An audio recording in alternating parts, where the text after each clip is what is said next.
কয়েকদিনের বৃষ্টিতে নোয়াখালীর হাতিয়ায় সৃষ্টি হয়েছে জলাবদ্ধতা। এর মধ্যেই বিশ্বকাপ ফুটবল খেলার উন্মাদনার ঘাটতি নেই হাতিয়াবাসীর মাঝে। বড় পর্দায় দেখা হচ্ছে আর্জেন্টিনা সুইজারল্যান্ডের খেলা। এ নিয়ে আরো খবর জানাতে সেখান থেকে যোগ দিচ্ছেন আমাদের সহকর্মী। কি অবস্থা খেলার প্রস্তুতির, কি দেখছেন সেখানে? বুশরা মাত্রই বিরতি দিল। আর্জেন্টিনার প্লেয়াররা খেললো এবং খেলার যে 10 মিনিটের মধ্যেই যে লিড নিয়েছে ম্যাকঅ্যালিস্টারের গোলে, মেসির অ্যাসিস্টে, এবং সেই গোলে যে খেলার যে সময় সেটা পার হলেও এখন পর্যন্ত লিডিং পজিশনে রয়েছে আর্জেন্টিনা। আর এখানে মূলত রয়েছে গত কয়েকদিন ধরে যে বৃষ্টির কারণে জলাবদ্ধতা এবং জোয়ারের কারণে যে এখানকার যে বেড়িবাঁধ ক্ষতিগ্রস্ত হয়েছে, মানুষজন কিন্তু পানিবন্দী।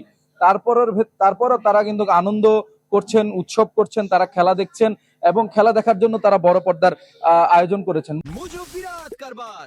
মোজো 1 লিটার ও 2 লিটার কিনে তুমিও জিতে নিতে পারো ফ্যামিলি কার, স্পোর্টস বাইক, টিভি, আইফোন ছাড়াও থাকছে লক্ষ লক্ষ নিশ্চিত গিফট। মূলত হাতিয়া উপজেলার প্রতিটি দোকানে ঘরে একই সাথে সবাই খেলা দেখেন, কেউ কেউ মোবাইলেও খেলা দেখেন।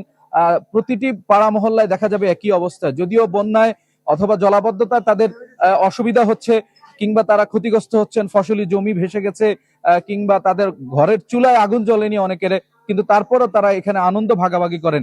আমি এই মুহূর্তে অবস্থান করছি জাহাজমারা ইউনিয়নের জাহাজমারা বাস স্ট্যান্ডে। এখানে বড় পর্দায় খেলার আয়োজন করা হয়েছে। বিরতি থাকার কারণে বেশিরভাগই নাস্তা কিংবা জরুরি কাজ সারার জন্য বাইরে গেছেন।